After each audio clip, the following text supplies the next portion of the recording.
Hilfiger. This is the Star Report, Sunday edition. How you guys feeling? Welcome aboard. I want to chop it up with you. I've had a pretty good weekend, for those who care. And let me just say, the gun show is back. Bang, bang. I haven't had a drink in a couple of days, I think since Thursday. So I'm back on the sauce tonight. And I want to talk about the Taco Bell worker. The Taco Bell worker who threw scalding hot water on Mammy down in Dallas. The Mammy resistance is real.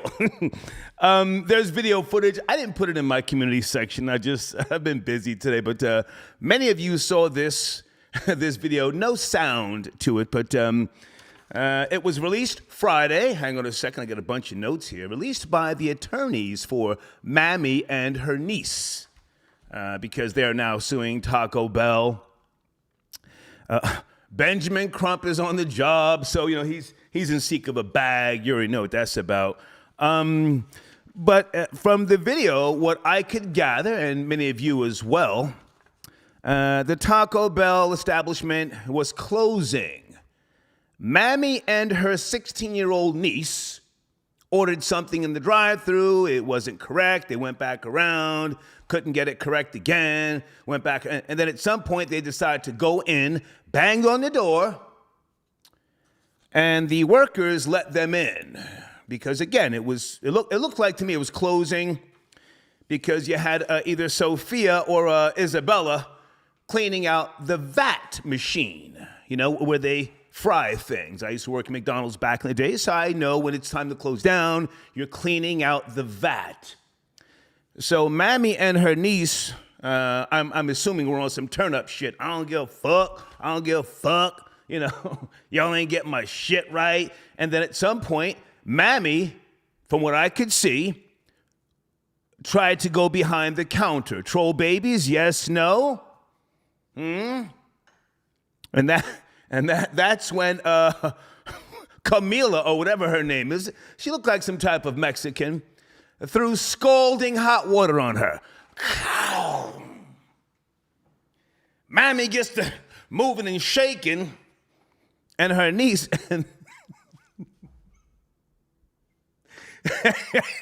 and they hauled ass out of Taco Bell. Give me a second. Oh, troll babies, are you up to speed?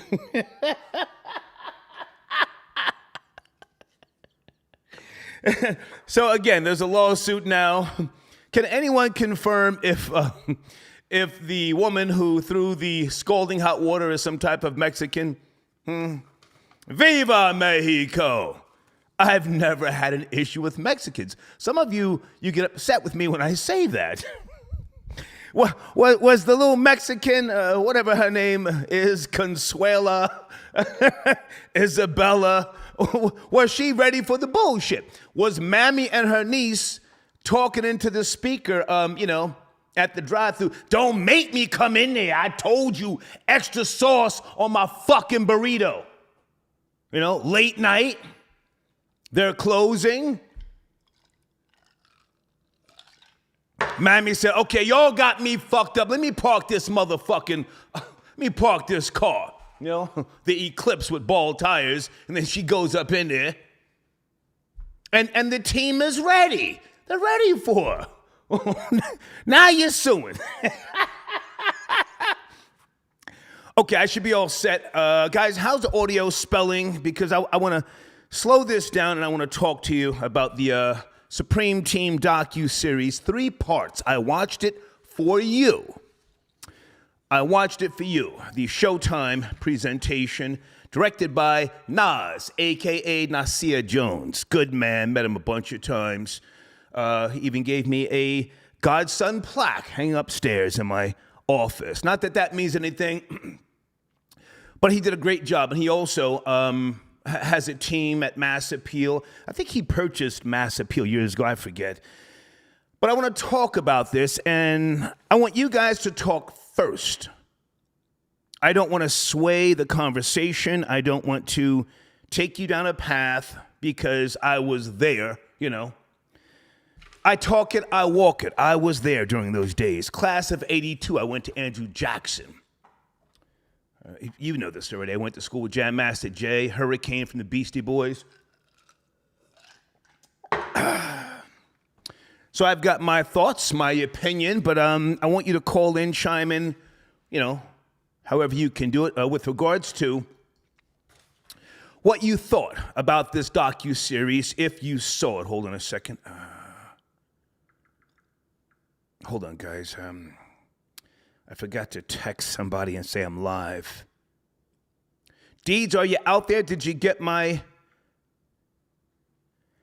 text? Okay, Deeds is promoting the Spotify page in the live chat. Speaking of the live chat, if anybody who is a sponsor, if you do not have a wrench to promote your platforms in that live chat, please reach out to me via email so that I can make you a moderator.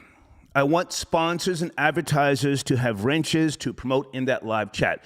That's it. Nobody else should be in there blocking anybody. I want you talking crazy. Hella crazy. All right? Okay, I see one phone call coming in right now. Sit tight. I'm coming back to you shortly.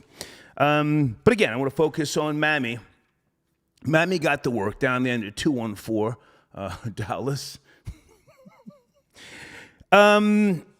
Hold on a second. I got some notes here. Let me just read something else before I... Okay, so they filed a lawsuit. The incident itself took place on June the 17th. But as I said, the video was just released this past Friday. June the 17th is where this happened. Okay, so they're giving Mammy's name Davis. Is it Shakira? What is her name? Something. Brittany Davis. Okay, so that's the auntie. I'm not going to say the name of the 16-year-old. But let's speculate for a second. How did Auntie Brittany and the niece wind up inside? Why did the niece have to go in with Auntie Brittany? Or was the niece heading in to turn up? I don't give a fuck. And then Auntie Brittany came in behind the niece. Troll babies, can you speculate first? I'm on that monkey shit tonight. Somehow the two of them got inside, or they were let inside, pardon me. But why did the two of them have to go in? Why couldn't Auntie Brittany just say to the niece, sit tight, stay here? Because in the statement from Benjamin Crump, he's claiming they asked in a very calm manner. I don't believe that. I don't believe that. Yes, this is premium black news. Yes. Listen, if you want to talk about Hunter Biden smoking crack rock in the mirror up on World Star, we can. But I mean, what are you going to do about it? I don't say that to sound hateful or mean, but I mean, I think it's a smack in the face of all Americans. I don't have anybody locked up for drug dealing or possession with the intent to distribute during a decade. But if you do, I think you should sue somebody. Sue the president. Sue the government. Hunter Biden smoked. Let me write this down just so I don't forget. Hunter Biden, butt-ass naked, smoking krills. Naked, filming himself on World Star. Okay? Anyway, so I want to focus, as I said, on Taco Bell employee. Was she a manager? I saw that story somewhere. That she was a manager. And they were waiting on Mammy to come in with the bullshit because, you know, Mammy comes in, my ratchet friends. What's the name of that Glorilla song? Something, ratchet ass friends. And the little Mexican said, okay, I'm ready. You're coming with the bullshit. I know how you give it up. I'm ready. And that's all it was, okay? Also, hang on a second. Asian Doll. Let's Do a Drill came out this past Friday. Okay, I got that showrunner coming up shortly. Hang on a second. to make sure I promote one of my sponsors. Yes, Queen of Drill, her fine ass. It's called Let's Do a Drill. It came out on the 22nd. Make sure you go in my community section and go to her IG page for all the details so you can support her, okay? All right, sit tight, guys. I'm coming on the phones. And Firestarter, I got your donation early. Thank you very much. Glenice, I do not see a message, but thank you for your donation. Oh, and I want to talk to you guys about my own personal Mammy situation that I have been having in Publix supermarket. I think I have won the battle. I'm not sure if I won the war, but I won the battle because I went in there yesterday, and the Mammy, who has been, just giving me the eyes, the attitude, all of that. I tried to go into her line, and the light was on, the cashier light. And as I'm coming up behind someone else, I look at her, and she looks at me. She says, "I'm closing after the next customer." She couldn't face me, and I just said, "Okay." So I think I won the battle. Not sure if I won the war because she has been plotting against me. Let's bring in area code 240. Good evening. I got your donation early. Hey. Good evening, 240. Sure. Is that Johnny? Johnny Too Cool. Come on, pick it up, man. I got you on the line. You sent it a donation. Oh, my bad, bro. Come on. It's cracking, Yeah, man. my bad, bro. How are you? What's good? Yeah, what's good? How you are? Pretty good, man. Okay. Yeah, man, just, drinking, high off the edibles, watching your show, as we should be. Thank you, and I got your donation.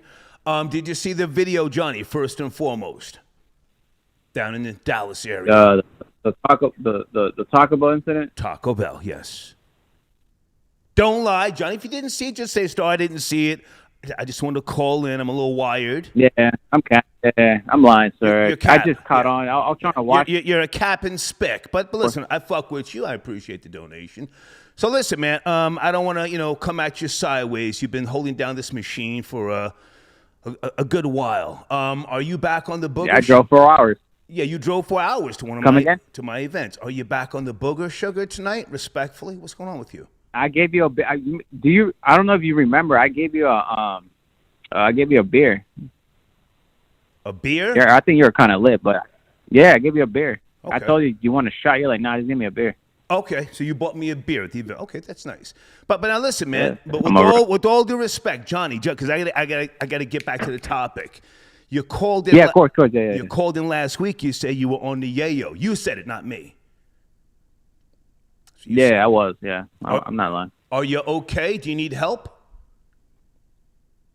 Yeah, I need some. I need your. You need to be my life coach again. No, I can't help you. I was gonna say call some type of counseling number. Yeah. I think rehab is for quitters. I don't think you should quit, but I'm gonna suggest that you go get help if you're a quitter. Okay. Yeah, I'll probably call. Thank you, Johnny Too Cool, tapping in. He said it, Troll Babies, right? He said he was on the yayo. Last week. Yes, he did. My nigga, he's Spence Skrilla, though. Jamal, I got your donation. Thank you for tapping in. He says, Star, did you see Mammy went back, hold on a second, for a second scoop of water? Yeah, the footage was a little crazy. Did she go back, or was she, scrambling and couldn't get the fuck out of Dodge? I saw what appeared to be some type of Hispanic. She went back for another scoop of the scalding water. I don't think Mammy went back for no smoke. Listen, folks. I have been shot and stabbed, and But the few times that I had been touched by scalding hot water, I don't ever want to feel that again. But thank you for your donation, Jamal, okay? One more call, guys, and then I want to talk about the Showrunner Supreme Team docu-series. Yo. 720, good evening, are you there? 720. What up, man? Yes, sir, how are you? Hey, yo, Star, bro. This is what you call premium black news. Yes, sir, absolutely. Mammy in the 214. Hey, bro. Yo, nobody gives a shit about no Taco Bell, bro. Well, let's get your bitch ass out of here then. Bitch nigga, thank you. What's wrong? Bitch nigga, yeah, okay. You didn't send it a donation, you just said bitch nigga on hold, okay? Okay, Supreme Team docu-series. Where's my notes? I watched this for you guys. All 3 episodes. As I said, directed by Nasir Jones. This focuses on a drug-dealing outfit out of the South Jamaica area. I can't say that I've ever done any business or even met Supreme, Kenneth McGriff, 4 years older than myself. I was born in 64. He was born in 1960. I've never met his nephew, to my knowledge, Prince. Maybe I have, maybe I haven't, but who gives a shit? But I did know a lot of guys in the South Jamaica area, Baisley houses, 40 projects. A dear friend of mine, if I can just ramble for a second, you guys know this already. I used to work at the McDonald's on Jamaica Avenue, and we used to steal boxes of the big frozen patties and go sell them in 40 projects. Literally going door to door. Selling the frozen patties. We would get some blow and then go sniff coke on the benches while the niggas was playing basketball. So I know the area. But the docu-series, very well done. Very well done. The execution, salute to Nas. Even if I never met Nas, even if I never heard of him as a rapper, I would say he did a phenomenal job. Anybody else want to chime in on that before I continue on? Because, again, I want you guys to call in first before I say anything. I don't want my age to sway you on this conversation. Phenomenal job. A very deep dive into the South Jamaica area going back to the 70s, 1973 to be precise. And the current mayor Eric Adams, was once a gang member in Queens. He was arrested. He admitted to that. He was interviewed in this docu-series. LL Cool J, my homie, did a great job talking about the history. And they had some footage of him when he was very young. And Prince and Melly Mel and the Furious Five, they were all on stage. LL was in the audience. Supreme and Prince were on the stage, you know, flashy, fly, and jiggy. So there was a lot of history here that I thought was very well executed. But I want to wait and give you my opinion overall after you guys talk about this. But I want to ask you, when you call in, what did you take away from this? What did you take away from this? And if you are a younger person, did you enjoy it? Certain things about history you can't deny. You know, time has moved on. But they do hold a certain significance to the evolution of, I'll just say, black people. Black people. So I'm not, again, I don't want to steer the conversation. Wait a minute, but I do want to hear you chime in first. Dana with the data tapping in early. Dana, good evening. Are you there? Yeah, hi. How are you? Good to hear from you. How are you?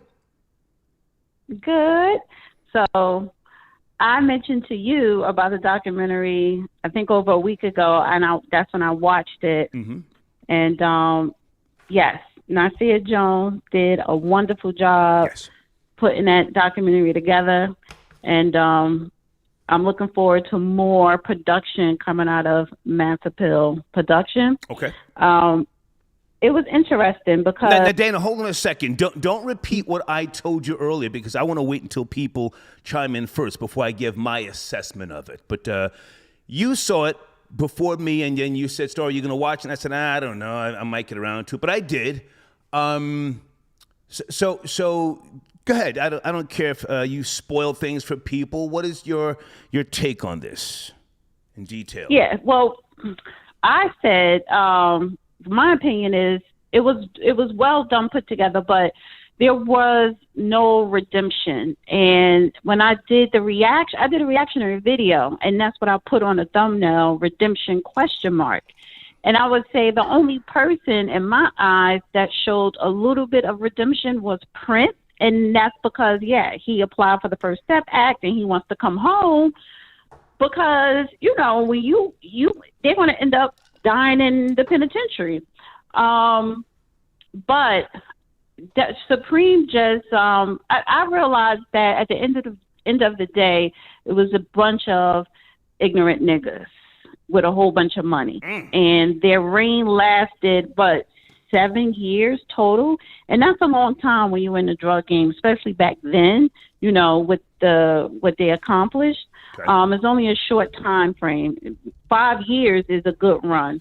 But, yeah, just ignorant niggas at the end of the day because you have nothing to show for it.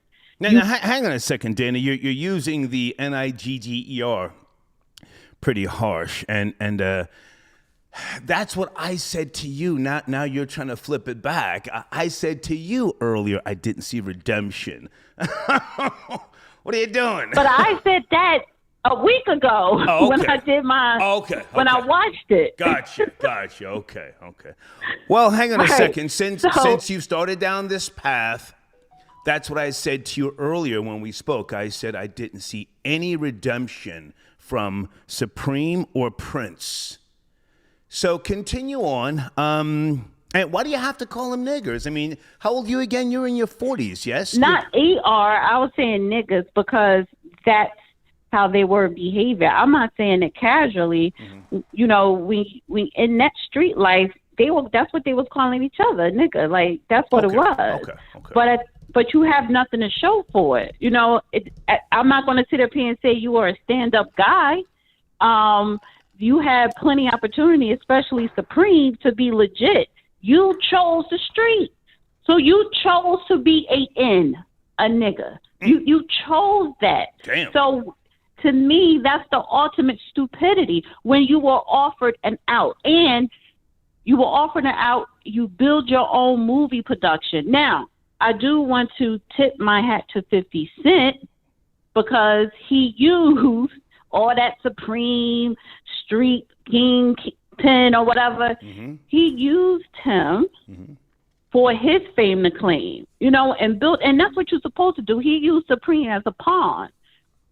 So, the whole thing, dissecting it, you have, and I'm going to be a little bit harsh, you have a lot of older, washed up men going down memory lane of something that damaged the black community, and the residue is still showing today. Okay, now hang on a second. How old are you again? Do you give your precise age? Because I forgot if you do or you don't. 45. 45, okay. Well, with all due respect, it's easy now to look at a piece of history and to be overly critical and cynical. I'm still going to wait before I give my full assessment before other people. I'm going to let other people call in. You know, times were different. The interaction with law enforcement was different. So, you know, doing something with the money on what we can say now would be, you know, a scale of doing the right things. You couldn't buy a whole bunch of houses back then. You had to live a very modest, low-key life. John Gotti never lived in a mansion. He always lived in a small, modest home in Howard Beach. I used to drive by his home all the time. So, I mean, you're entitled to your opinion, but again, it's easy now to look back and say, they were stupid. Now, I did say a dumb fuck killed a cop a month or so ago. That was a dumbass move, but that wasn't necessarily the Supreme team. That was Pappy Mason, who allegedly ordered the hit when he was in jail. I don't even know if he ordered that hit or whether somebody from the CIA may have, I hate to do, hypotheticals and stuff like that or conspiracy theories. Pappy Mason may not have ordered that hit. The CIA may have killed that cop and turned everything upside down because black people were starting to get money from the drug game. But God, I'm sorry, I'm rambling. Yeah, well, let me just make this correlation as well because both of them, Prince and Supreme, what they did build, let's just take drugs being horrible, right, doing damage to people in the community. Right. Let's just think of it as a regular product. When you talk about capitalism, when you're talking about entrepreneurship, they built their own Fortune 500. That is a fact. And Mayor Eric Adams, who wasn't a mayor at that time, but he made a perfect analogy saying that, see, if Trump or anybody else was brought up in Queensbridge projects or the projects, with no type of resources, they probably would have did the same thing as Supreme. See, they were not even allowed in the baseball field where, all of the white men that had all the advantages, they were in the baseball field running bases. Okay. Black men were outside and they had to build it on their own. And that's what they did. And that's what you do in America. Yeah. So what you did accomplish, but when it's all said and done, of course, when they shot that officer and then you had the RICO and, all these laws coming. Killed the officer. The TNT team. Killed him. So when it was all said and done, yes, you do your time or you go to prison. Those are only two options. Yeah. But when you had a window of opportunity and with all your so-called intelligence, you don't utilize it. Why not? Because you chose the street because of your name. Okay. Now hang on a second, Dana. So now you did say you enjoyed this. Before I watched it, you said it was really, really good. That's what you said to me, right? Yes. Okay. It was really good because when you look at the protests and the George Floyd and the BLM today, y'all need to sit down because, yes, what was going on in the 70s and the 60s or in Queens and the police brutality back then, so it was a well put together documentary. The people who were being interviewed, walking through, it was 3-part series. So walking it through Queens, the history of it being built by black people and how it ended up, being taken down by, the crack era. Right. So yes, it's a really good documentary put together very well. All right. Now hang on a second before I forget. So the guy who, and I always want to give credit where credit is due, who spoke about crack reparations on the Star Report a couple of weeks ago, was his name Mo, guys? I think it was Mo from either Maryland or something like that. You are going to go full speed ahead with crack reparations, some type of series based upon that, Dana? Am I right? Yes. Yeah. Yes. So every Monday I do a show, and it's really about crime, and I do it with White Boy Rick. His name is Rick. He's a white man, so I just call him White Boy Rick. Okay. Because of the original White Boy Rick. Gotcha. And he was in law enforcement, so he knows all about the crack era, how it began, why, and everything that happened. So when I heard you on your show and a person sending a donation saying crack reparations, I'm like, I like that because honestly, yes, there should be some type of crack reparations. Okay. Well, hey, you let me know when your first episode is going live and I will promote it. And thank you for chiming in. I'm going to get back to Taco Bell and Mammy and then circle back to the docuseries. And real quick, I sent you an email. Some boat blew up on Lake Lanier an hour ago or something. Yeah, I'm up to speed. Okay. Lake Lanier is undefeated. Right. Yeah. Thank you. Thank you, Dana. Have a good night. Take care. Bye now. All right, bye. Dana snitching. Well, I might as well come out with it now since she mentioned that. So the docuseries, The Supreme Team,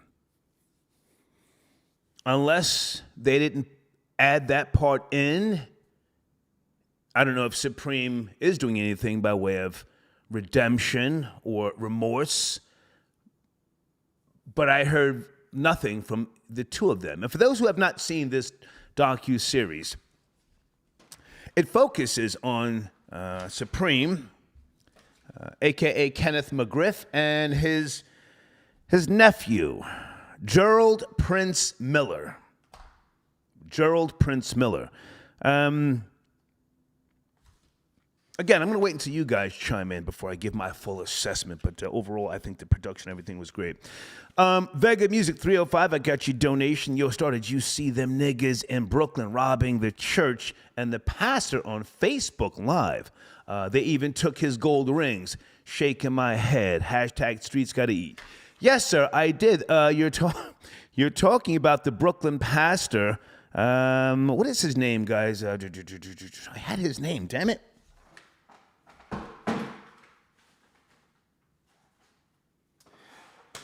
Oh, crap. I had his name.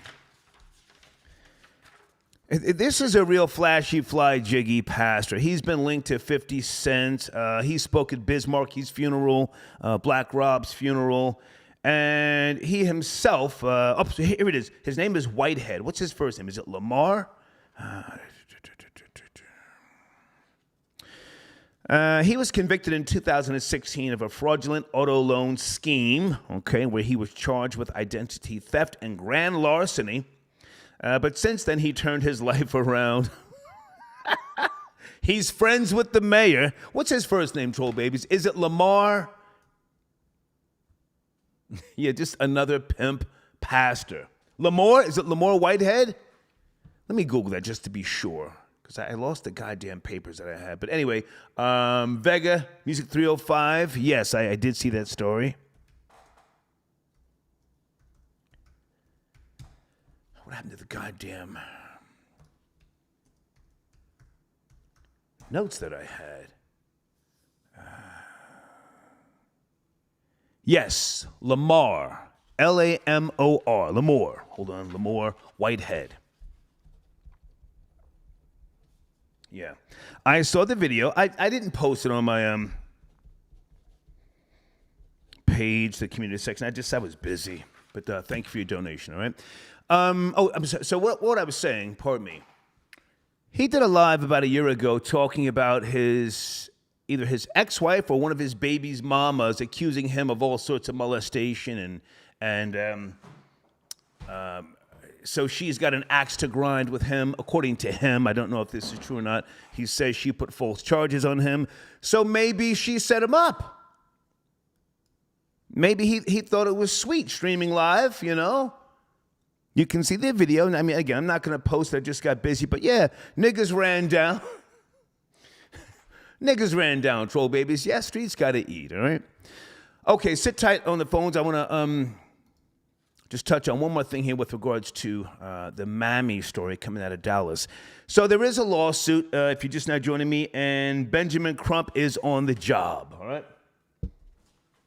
But we cannot see, or we cannot hear any audio. So until we get more details, Taco Bell may settle out of court. Maybe they won't. Maybe they may fight it. Maybe they have the recordings of Mammy, you know, and her niece talking about, yo, don't make me come in there. Don't make me come in there. Were they on that Chiquizia Clemens stuff? Yeah, no, I didn't put it in the community section. Who's that? Please stop spamming the goddamn live chat. Deeds, if someone is spamming the live chat, please get them out of there. I hate to block people, but stop spamming the live chat. Anyway, hold on a second. Area code 214. Good evening, Sunday night. Please turn that down in the background. 214, you there? 214. Yes, sir. Yes, Can sir. you hear me? Loud and clear. How are you? Good evening. Hey, good hearing from you, Star. Yes, sir. You know, it's always a pleasure hearing about your show. Thank you. I just watched the video, and, you know, this is probably one of those instances where, you know, she's popping off at the mouth. Yeah, girl, that's why you working there. Yeah. And that rest, and then she said, oh yeah, you gonna talk that is? You gonna talk that is? I'm making $12 an hour. Yeah. Well, here, B, yeah, take that is.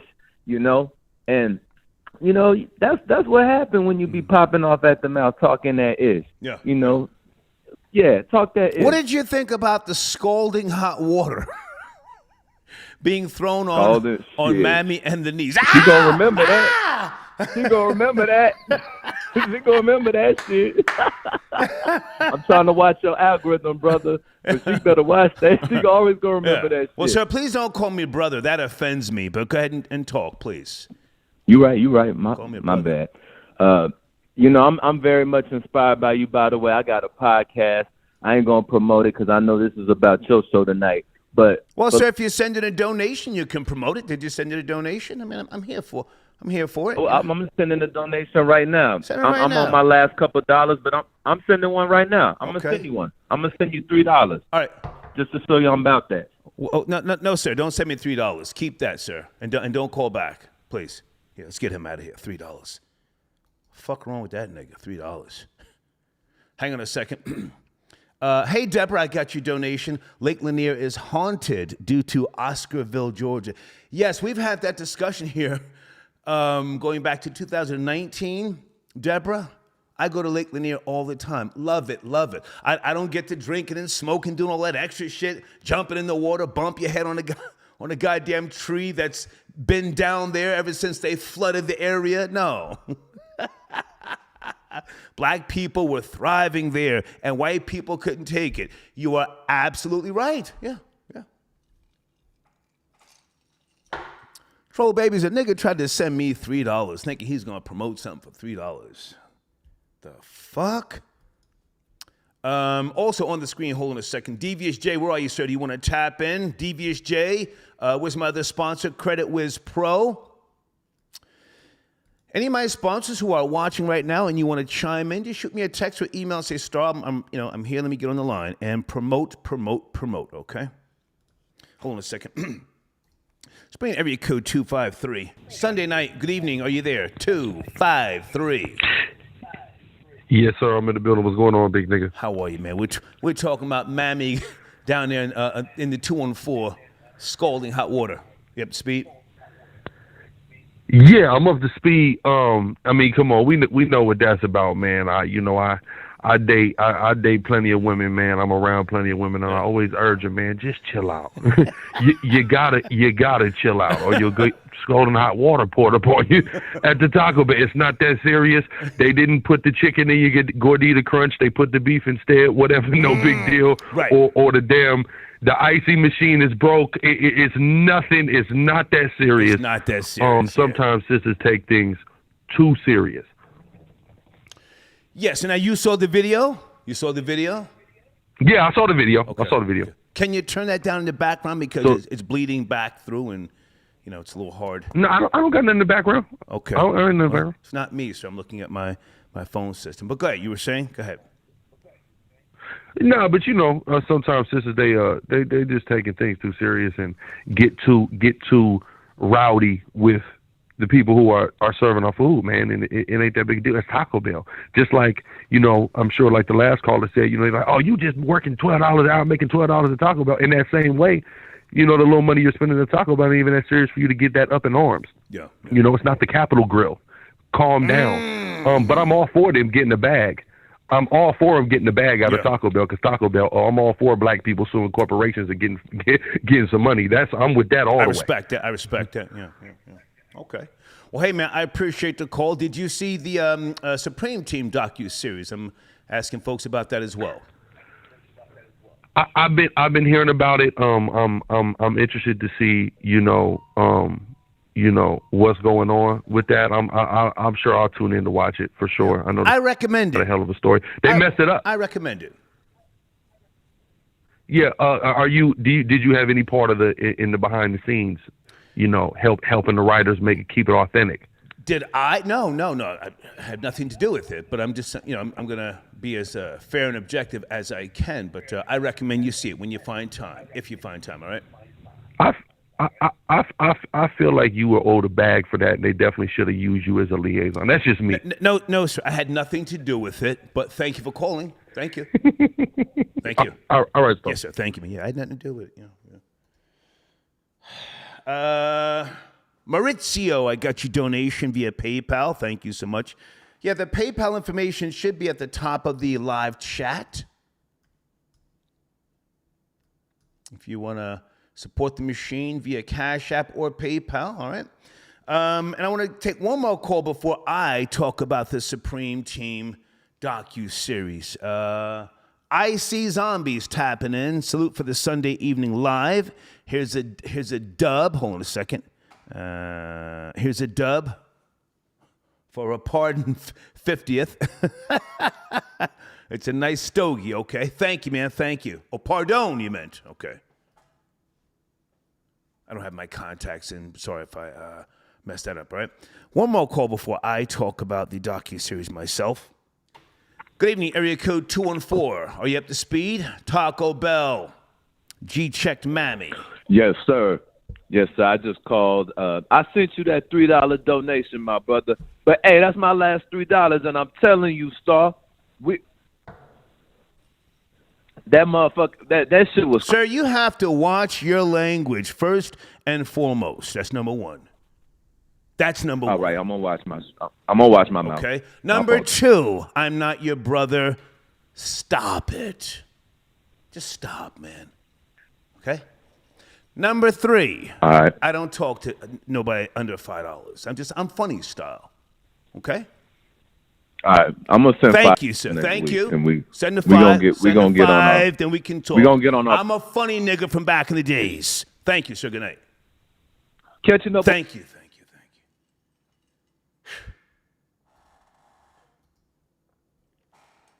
Give me a second. Just I'm in a great place. What is that old saying? I'm too blessed to be stressed. Please don't push the button.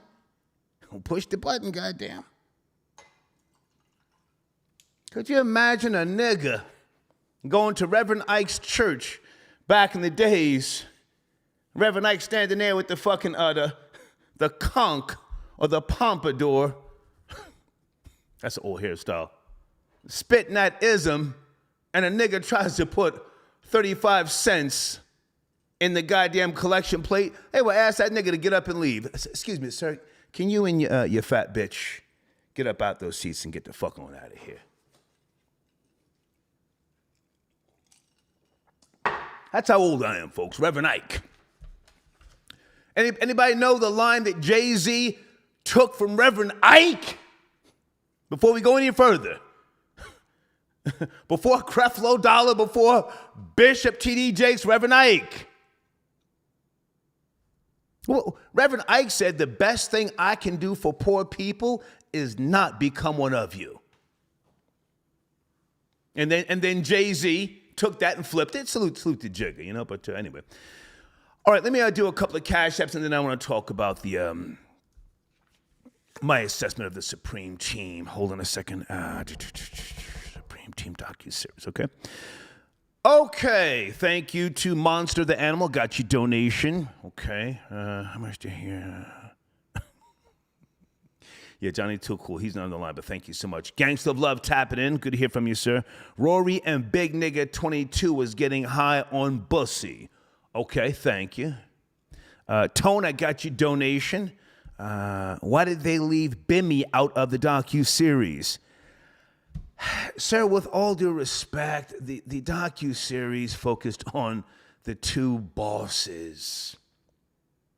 The bosses. Maybe, I've never known Bimmy to be that type of boss, respectfully. I was born in 1964. That's not to clown him or disrespect. I mean, his picture was in there,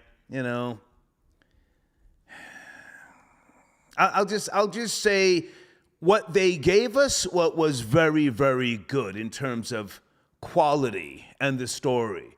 Maybe his time didn't really matter. I mean, certain names ring bells or become legends. But when you get right down to the nitty-gritty of things, it wasn't what you thought. I'll just say that to be respectful, okay? Barrington, got your donation? Okay. Dana watches gay black porn. Never forget. Hashtag Zach Lee. Okay. Zachary, I got your donation. Hold on a second. I don't see a message, but thank you. Big Tim, a dub for the Boss Hog. First off the month on YouTube. Thank you so much. And, okay, I read that one, pardon me. Okay, let me give you my assessment of the Supreme Team docu-series, folks. I watched it, started watching it last night, finished watching the third episode this morning. Very well done, very well done. I spoke to Dana this morning, and I said to her, she asked me how I like it, and I said, I saw no redemption from Supreme or from Prince. This is who the docu-series focused on. The two bosses, the guys who put things in motion.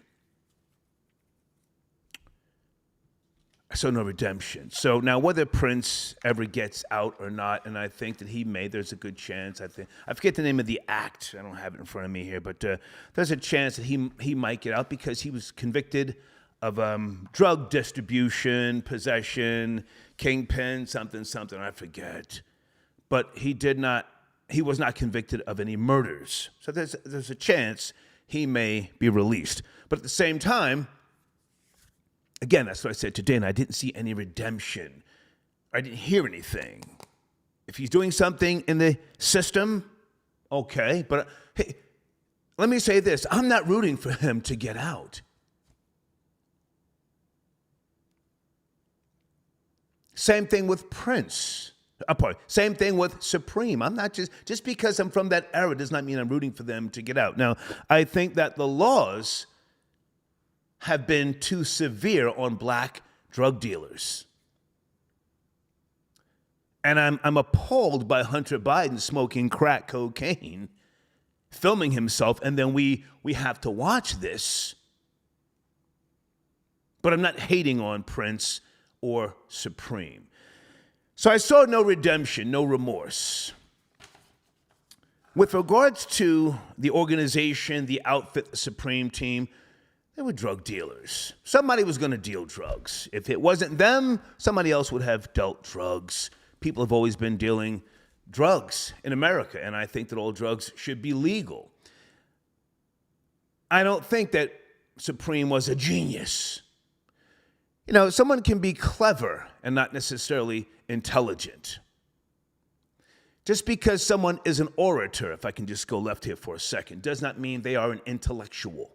Just because you read books does not make you an intellectual. That's not to clown him, but I'm not going to give him he was a genius, he knew how to do this and then. No, he had charisma, he was a good-looking guy. No homo. And some of the other members of the Supreme Team, good-looking men. Let's keep it real. So they had swag. They were pioneers of the charismatic man's man, combined with the fact that at that point in time in society, most black people were not well off. Hardworking, but not well off. Now, here's something that I think is very important, and I want you to chime in on this. Supreme nor Prince was raised in the projects. They were raised in homes like myself. And even if they were raised in the projects, during the 60s, Supreme, born in 1960, if memory serves me correctly. I'm born in 64. I'm not sure what year Prince was born, but regardless of whether you sold drugs, whether you were a pimp, a con man, or a thief, if you were born in the 60s, your parents had a common mission or a common thread that they wanted their children to do better and to be better because the parents were going through civil rights in America. Can I get an amen if you know what I'm talking about? Even if you were a drug dealer, a pimp, a loser, a junkie, a prostitute, your parents wanted you to do better. So I'm not going to blame Prince and Supreme's parents.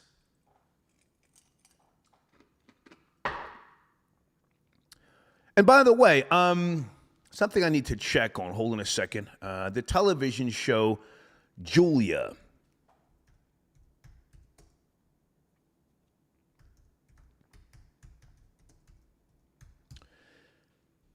We have this thing where we like to dump on single black mothers. And I get it. Many of those gripes and complaints are real. They are real. But the show Julia, give me a second, with Diane Carroll, 1968 until 1971. Julia was a single mother. Anybody go back that far? Julia with Diane Carroll. It was a sitcom.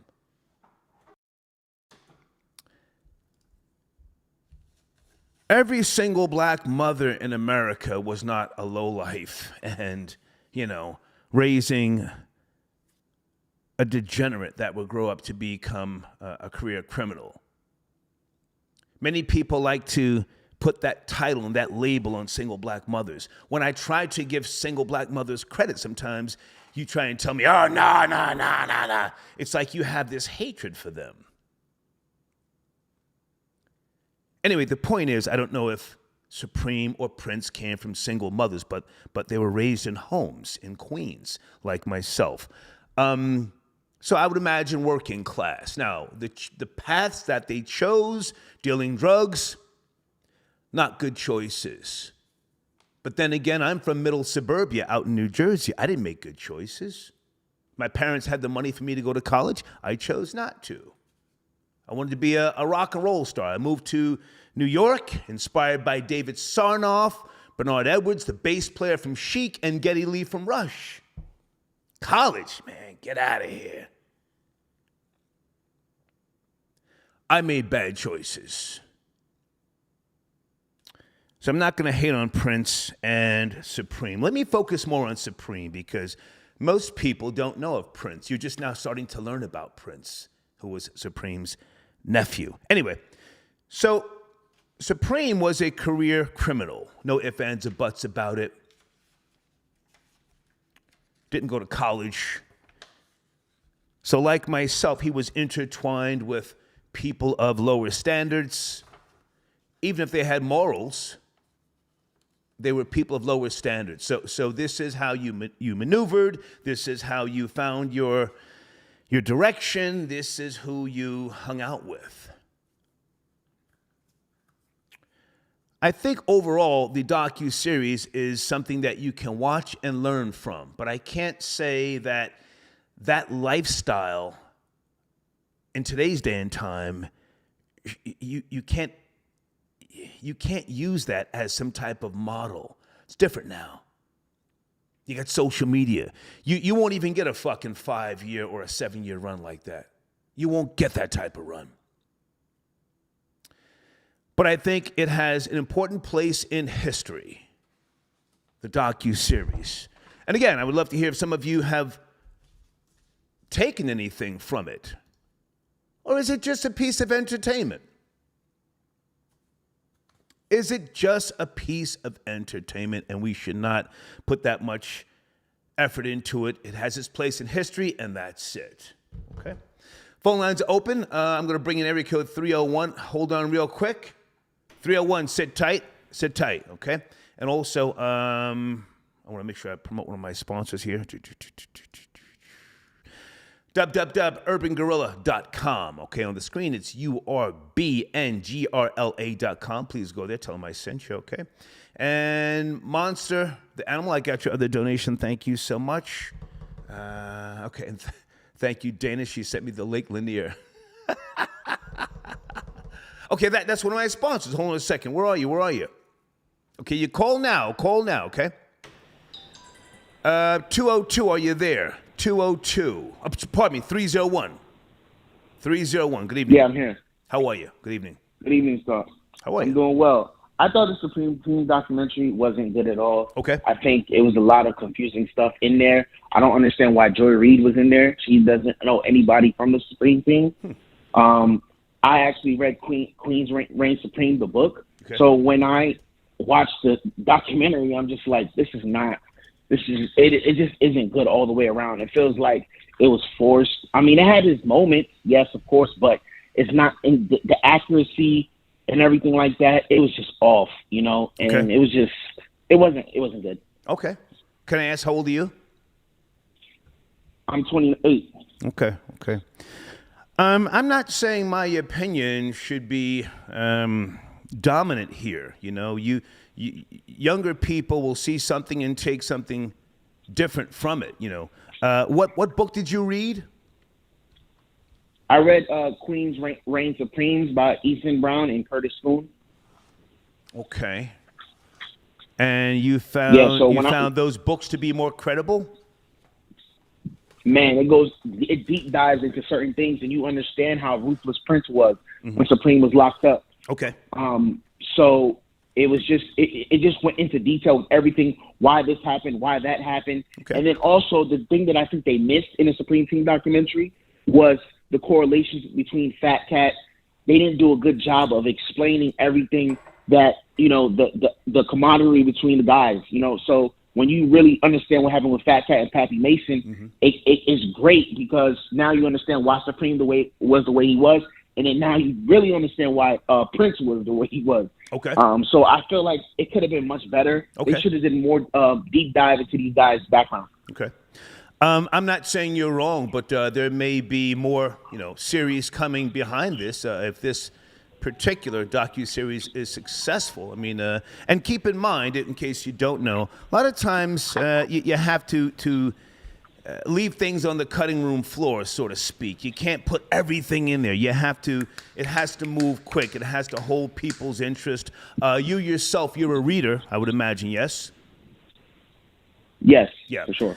Most people, like myself and you who are readers, we already expect the films or the documentaries not to be as detailed as the books. When people put things into a book, they have to be detailed. They have to have a source. They have to cross-reference things. But when you're looking at a piece of film or a piece of art, it's really targeting a different audience because that audience doesn't necessarily want to read. Would you agree? Right. Yeah, that's true. Yeah. Yeah, that's... Sadly, there's an old saying. If you want to hide something from there's an old saying. No, it goes back many, many decades. If you want to hide something from a nigger, where do you put it? In the newspaper. In a book. The book. In a book. Yeah. Hey, man. Yeah, that's true. Thank you for tapping in. Thank you. Peace, sir. Thank you, sir. Okay, all right. Good to hear a young man give his perspective. Hold on a second. Okay, J.U., F them old ass niggas and that dry ass doc. Okay, if you say so. Okay. Orlando, tapping in, and Star got some. No, sir, we're not reading that. You're pretending to be Orlando Brown. No, thanks. Okay, Chris, I got you. Okay, thank you, Chris. Chrissy, put another 2 on top of that, my nigga. Send me an email, I'll give you a mention of something, my man. But listen, I'm from a different era, man. I don't do $2 donations, $1, $3, respectfully, right? Blade tapping in. Star probably told on the Supreme Team. I never had an issue with those guys. But then again, I didn't hang out in Queens like that. I didn't. I mean, I was at the Manhattan proper, down there, what was that, the Red Lobster and Valley Stream. And again, I went to Andrew Jackson, class of 82. I stayed in, I don't want to say the exact address, but I've had family out there in Queens for decades. So I knew Queens, but I didn't go to Queens to buy Coke. It wasn't my kind of place to really maneuver like that. But no, I never told anybody from a Supreme Team. I was more of a Manhattan, Brooklyn type of person. But thank you for your donation, Blade. Hey, Tara. Tara says, for the machine. Thank you. Okay. Charles tapping in. Is the E-Money Bag murder mentioned in the docu-series? Yes, it is. Yes, it is. And that was a big part of Supreme's downfall, They do mention that. Chris, I got your donation. Okay, are you tapping in? Left-hander, are you tapping in, sir? Do you want to talk about your podcast or anything? Please text me. Let me know what it is, all right? Area code 202. Good evening, 202. Are you there? Sunday night.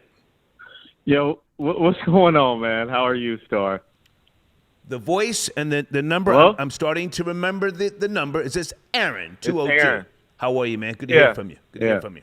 I'm all right. I want to speak on the topic. Oh, boy. Another documentary about some drug dealers in the 80s who went across seas and made the connect and import-export. How many times do we have to keep hearing the same story over and over and over again? It's like getting redundant. I don't respect drug dealers from the 80s. I don't like them. I thought that I don't like, how many of these stories are we going to have to hear? A lot. Like, there was plenty of black people. A lot. Yeah, but they're all stupid. Okay. There's plenty. Can I get a story about Reginald Lewis? Why should white guys have all the fun? The guy who started a business that was worth $500 million. Can I get a story about Shirley Chisholm, who was running for political office at that time? Like, can I get a story about something positive, or am I just going to keep having to hear about all these stupid drug dealers in the 80s? Like, it's just redundant. It's like a community is who you look up to, and you're going to pedestalize these people. Like, now we're going to pedestalize these people. And it's just like, why? Like, there was plenty of other people during the same time that was going out doing the right thing. And so I'm tired of people, like, trying to glamorize people like this. It's like, these people were stupid. I don't like, if you're telling me the only way that you could have made it out was selling drugs, I think you suffer from a lack of imagination.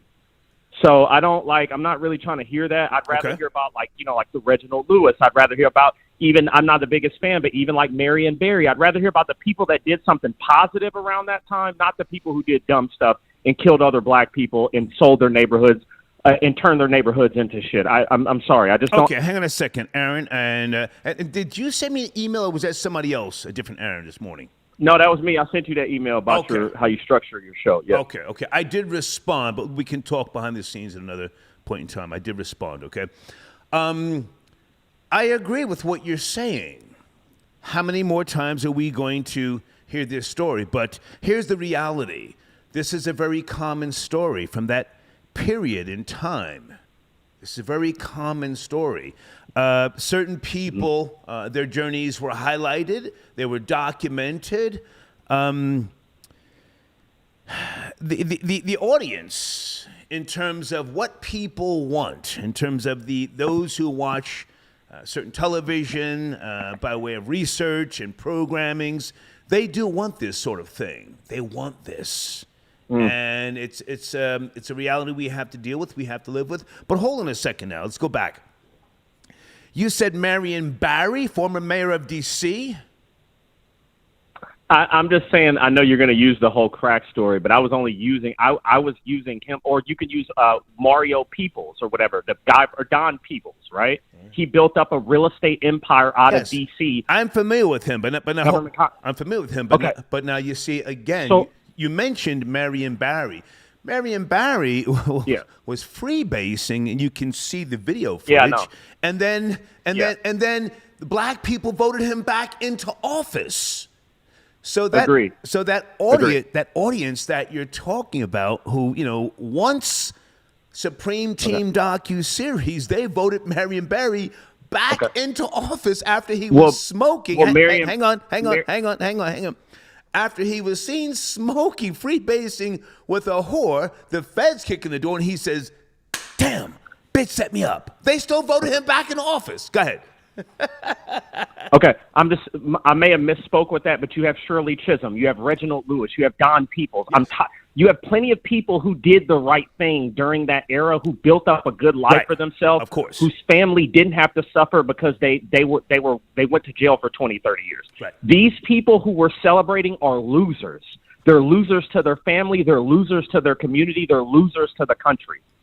Like if I was on top for 5 years, but I spent 30 years in jail. Oh yeah, you're a real smart guy for that, right? I think that I don't respect these people, and I think that a lot of people during that day and time didn't respect them either. Like, I don't even know if you remember, there was a show called Rock. There was like an episode of Rock where he lived next door to a crack house, right? Like, there was a lot of people who didn't respect these people. I like, why are we still keeping these stories alive? You say that these stories are common. If they're common, then why celebrate them? Why not celebrate the stories like Shirley Chisholm, right? Or celebrate the stories of other black politicians or black titans of business or black heads of education or people who actually did something versus people like this? Yeah.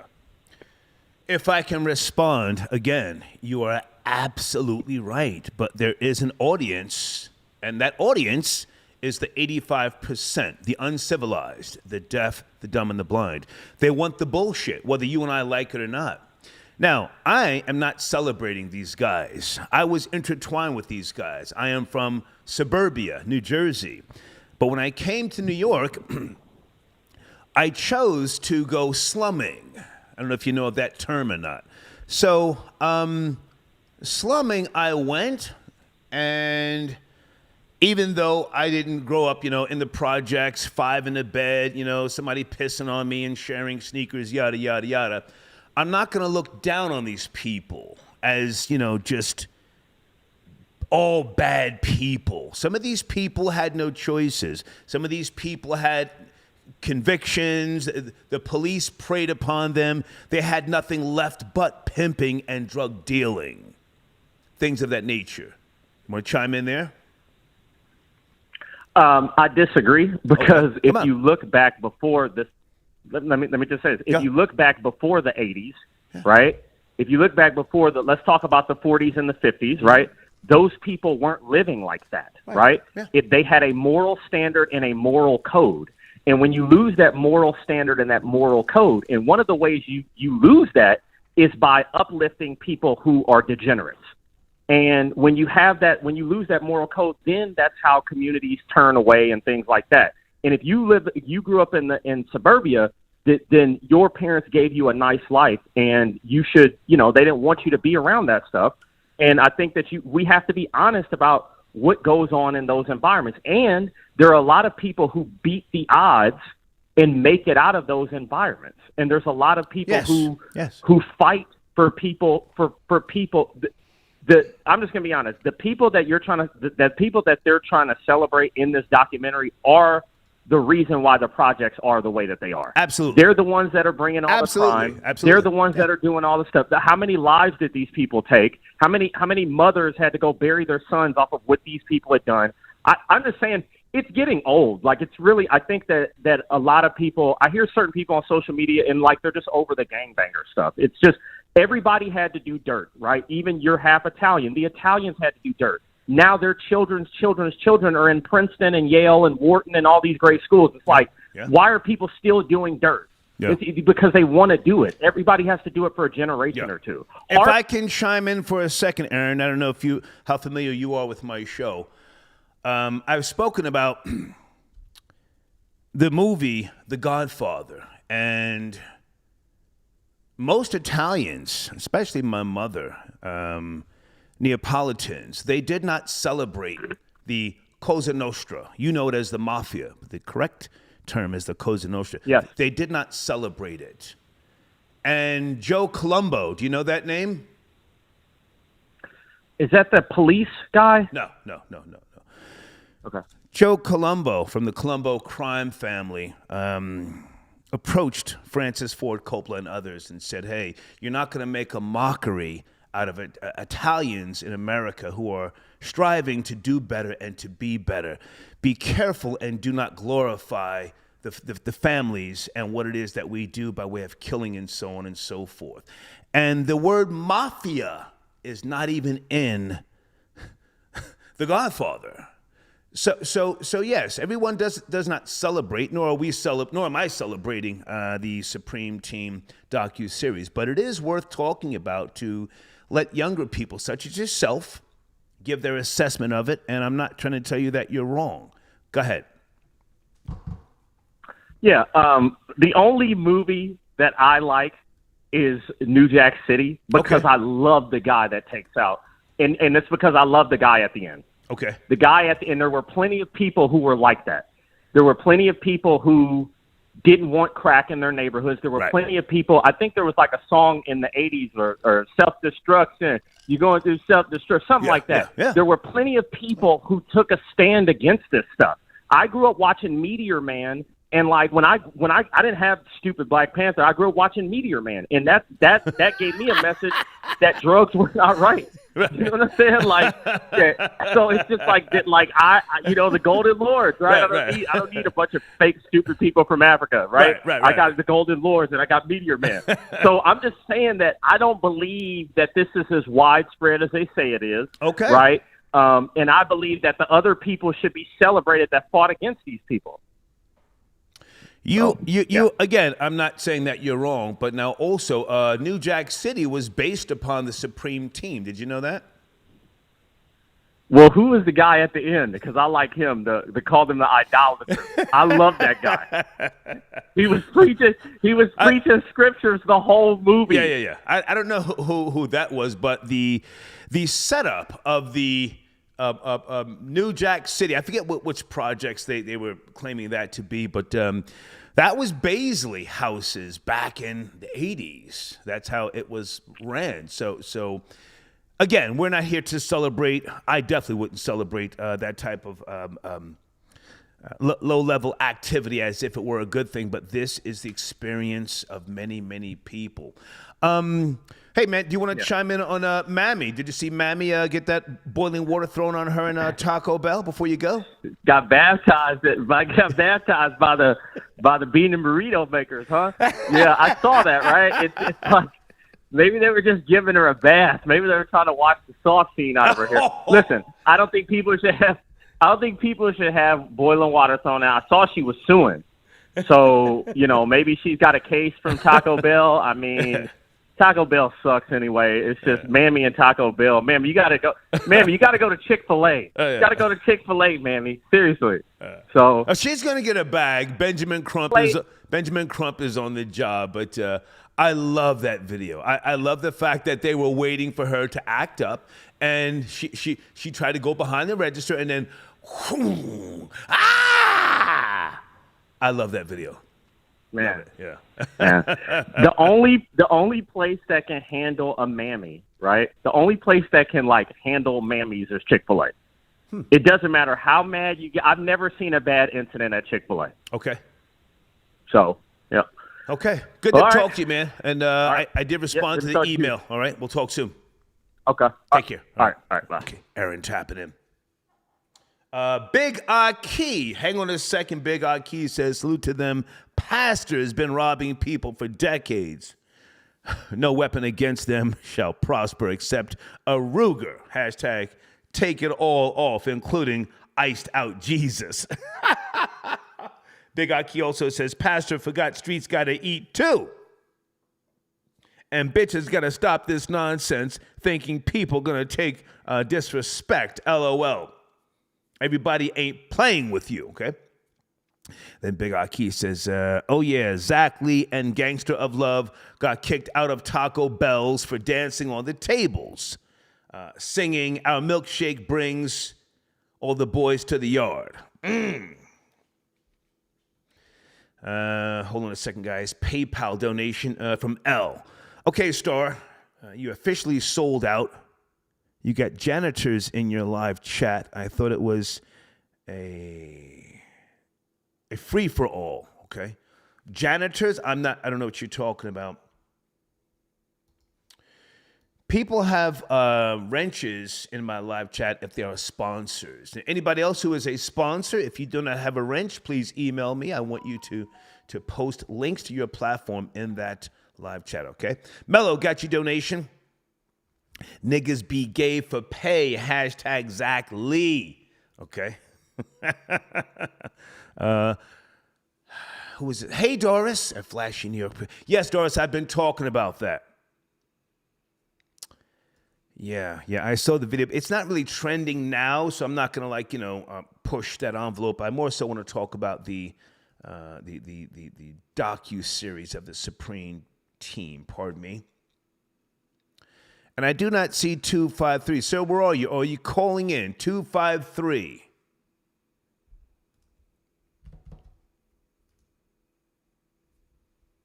Jamal, I got your donation. Star, your boy Kid Cudi got hit with... Yeah, I saw that. Kid Cudi got hit with a couple of bottles of water and some other stuff, and he He left the stage. Was it Rolling Loud? Yeah. Was his set trash? I don't know. I saw him walk off, and I guess he said, "Fuck this! I'm not really a rock star after all." Charles, I got your donation.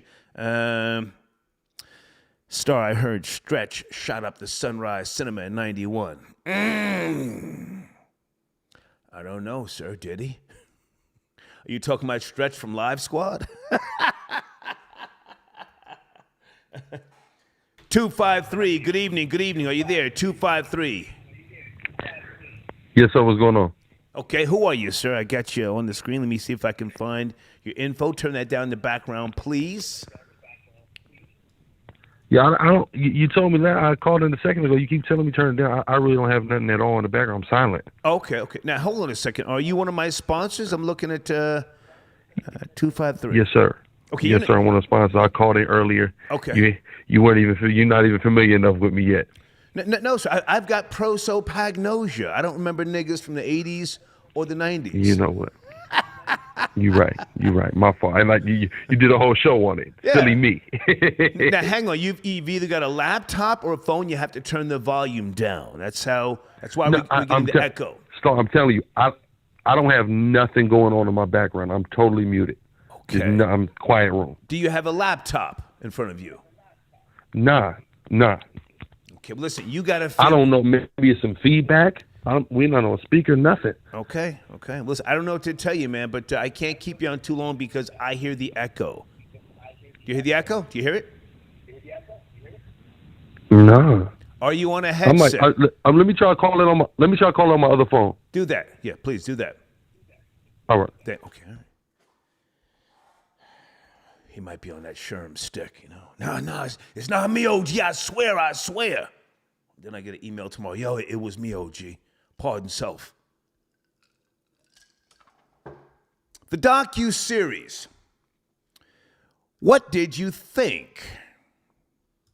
Did you take anything away from it? I have no problem with people telling their stories. Again, my story, my journey. Whew. Intense. I can't dump on those guys, but I did say, and I stand on this, they were stupid, whoever shot and killed the cop. That turned everything upside down, not just in Queens, but in the other 5 boroughs as well. That was a pivotal moment. So, some people might say, well, it wasn't, Pappy Mason didn't order the execution. Pappy Mason, if I'm not mistaken, he was on Rikers Island at the time. He was not the shooter. And I don't say that to give him a pass. But a lot of times, police can actually, they can, hold on a second, I think that's him calling back. They can give the media a different story than what actually happened, okay? 253, are you back? 253. Yes, sir. How I'm sounding? Okay, now we're better. There's no echo now. You see? You were doing too much. Good shit. Good shit. All right. Yeah, you got to watch the language on the screen. Tell us. My fault. Tell us about your platform, please. Are you there? Yeah. So, it's Guerrilla Hebrew. We got UrbanGorilla.com, Israelite-based streetwear company that we see here on the show, Runner. Mm-hmm. We got a lot of different looks on there, even if you're not an Israelite necessarily, which I know predominantly your audience doesn't necessarily identify with that. But we got a lot of good items on there that any Black or Latino people would be interested in. And also we have the YouTube, the Urban Gorilla YouTube channel. We got the podcast, music. Just dropped the music video on that last week. Okay. Pretty far. We shot it out there in Philly in the Kensington. You familiar with the Kensington area in Philly? Yes. Yeah, it was live wire. It was live wire. So definitely, I suggest everybody check that out. And we got a new podcast coming this week. Just upgraded my my podcast studio. Got the Rodecaster in there and whatnot. So all the short mics. So we stepping up production. Okay. In my community section is a banner that goes to your page. So So people are commenting. Are you responding to people? Are you dealing with the other trolls? Are you, Yeah. People are definitely coming. What's crazy is it's not even so much trolling. It's people coming, hey, say your support, and say, hey, Star brought me here. Yeah. And just leaving support comments. So I appreciate it. Yeah. I mean, people are in my live chat. Again, I know my audience. They may talk crazy in the live chat, but they're homeowners. They have careers. They want to let off some steam. So that's why I'm not really into blocking people. They will go to your platform. They are the core of the core demographic that spends Skrilla. So if you're responding to them, you may get some more than just interaction. You'll get some sales or some subscribers. Okay. Yeah, definitely. I definitely appreciate it. Big up to the troll babies. Yeah, man. Now, did you see Mammy get dealt with down there in the 214? Yeah. I called it early. You put me on early. I weighed in early. Oh, okay. All right, well, listen, man. You got it. When you email me, just say, Star, it's so-and-so, because I've got what Brad Pitt has, prosopagnosia. I don't remember niggas. You feel me? Yes, sir. Thank you for your support, man. Have a good evening. Thank you. Definitely. Salute. Okay, all right. Yeah, I don't remember these niggas, man. But if you spend Skrilla, I'm here for you, I had no problem telling on niggas back in the days. I get into the goddamn lineup room or interrogation room. My main objective was to get out. Never scared. I wasn't scared of no penitentiary. I just didn't have time to go. Who's got time to sit in a 4x4 cell? What is it, Comstock, Dannemora, Greenhaven, huh? I grew up with a goddamn swimming pool in the backyard. What the fuck do I look like going up north when I can just very easily put the charge on this nigga? You belong in the penitentiary. 347, the white Denzel, a.k.a. Rory. Let's talk about it. Yo, player, what's good? How you Happy feel, Sunday, man? What's going on? I'm talking about Mammy, man. Ow! She What's got up, dealt Playboy? with. Yeah, how you feel, man? Did you see the video? Mammy, the 214, hot water. I saw the video. Yeah. I see the video. Let's go. I've seen a couple of videos on it. Let's go. Because they had like news coverage of it, Yeah, so I've seen a couple of videos on She's it. gonna get a bag. We'll give her a bag, a little 40 racks. Go on about your business, Mammy. We'll get a bag. Yeah. I see, that's what he does, right? He's, the new Al Sharpton. I heard the last caller talking about, once again, talking about, check out my channel, Black and Latinos.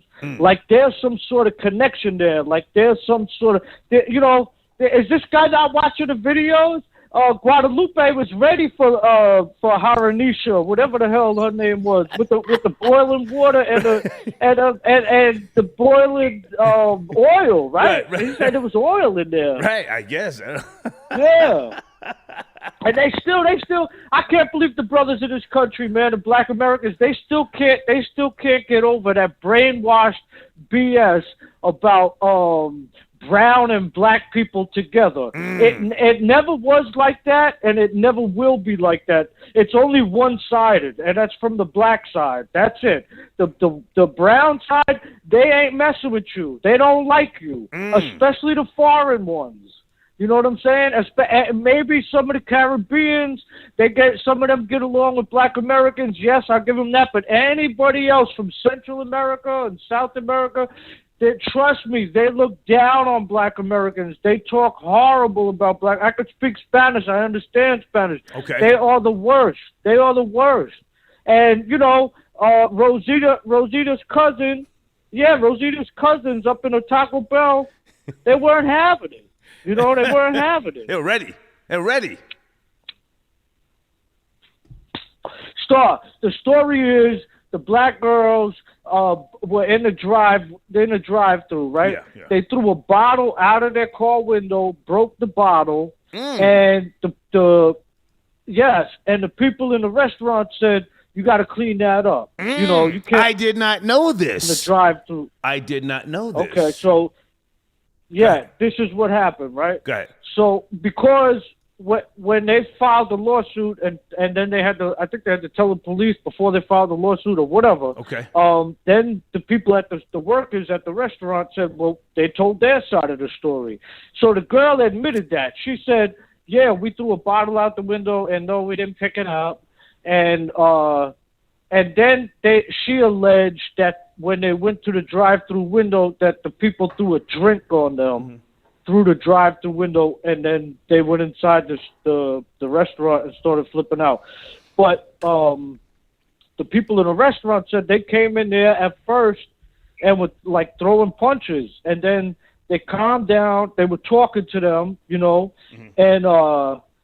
then you see in the video, you see the two urban heifers decide they're going to go around the counter. Okay, well, Rory, hang on a second now. One of them is a 16-year-old. She's the niece. Let's not call her any names. Even if she led the charge on that bullshit, I don't give a fuck. The aunt of this 16-year-old, I saw her. Who was standing right next to her. I saw her, walking behind the counter, and that's when Consuela came out with the goddamn hot water. That's when shit got lit. Take it from there. Go ahead. Bam. And she went back for round two. Did you see her go? Yeah. Did you see her go dip her pitcher back in the boiling water? She said, "Why not more for them motherfuckers?" Yeah. Yeah. She was ready to. And that girl. The auntie and them. They gonna remember that forever because black people score differently, and if they get really bad burns, like a 3rd-degree burn, they're going to have to start to bleach because it turns white. What? That's the truth. Rory talking crazy. Because of the pigmentation in their skin, right. When they get a bad 3rd-degree burn or something like that, it leaves really like bad scarring, bad white scarring. Okay. White people might have recessive genes, but we don't scar as bad, We can get over that shit. I don't know about that, Rory. But hang on, Rory. I don't know about that because I got an aunt. She's dead now, just a very vicious Italian bitch. And she had a mouth on her. She used to live in Nutley, New Jersey. And my uncle, who's also gone, two Sicilian couple. He gave her some eye jammies on a few occasions, and if she were black, you wouldn't have been able to see him. I remember he closed her fucking eye up on like 2 occasions. It was like the whole side of her face was like blue. So white. That's true. White people. I don't know why. White people bruise, man. You're not lying, Star. Yeah. Damn. Yeah, the black and blue thing. We definitely get worse black and blues. And sometimes that shit turns yellow and all different colors when it's like healing. But with the cutting and the burning, from my experience, what I've seen growing up around here, black people get worse scars. I don't know why. I mean, I'm not a doctor. I don't know why.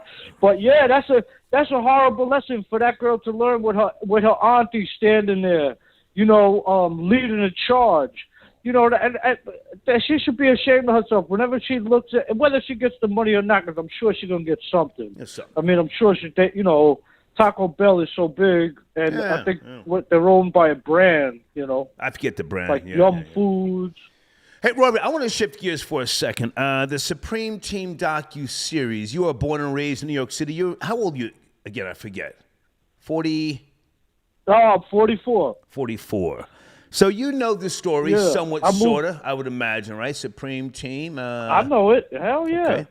Did you see the docu-series? Are you going to see it? Yeah. Okay. One thing I want to say, when I moved from the Bronx, I moved to Elmont, where I was like 15, going on 15 years old. Mm-hmm.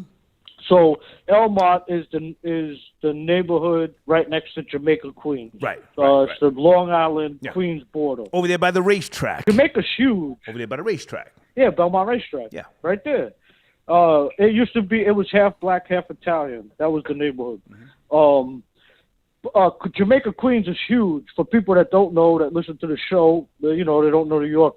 Jamaica, Queens is really, really, really big. Big neighborhood. Very, very big neighborhood.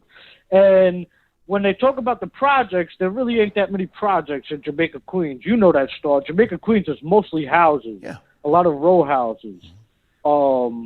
That's where those guys, had their operation they dealt out of. But Jamaica, Queens is not known for projects. Not like the Bronx. Even Far Rockaway got a lot more projects than Jamaica, Queens. Right. And, Aaron was bugging a little bit. He's right in a way. I mean, what he's saying, they were drug dealers and all of that. But, dude, he doesn't understand. These younger dudes don't understand what being broke is. Like, they really don't understand. So you remember, in New York City, we were, we defaulted in the late 70s, right? We defaulted. Everybody was broke, man. And it didn't really start changing until, like, the late 90s. But everybody who came from that era, our parents came back from the Vietnam War. They were all messed up in the head. They were all screwed up. A lot of our parents.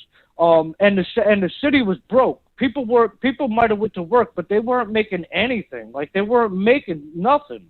And we had to share clothes, and there was like burned out apartment buildings everywhere that people were living in. This younger generation, they don't really know about that. They don't understand like what it really means to be broke, And, well, now, hang on a second. You see, I can respect Aaron's perspective because I do too. Hang on, because coming from New Jersey, I had my own bedroom. I had wall-to-wall carpet. I had my own television in the 70s.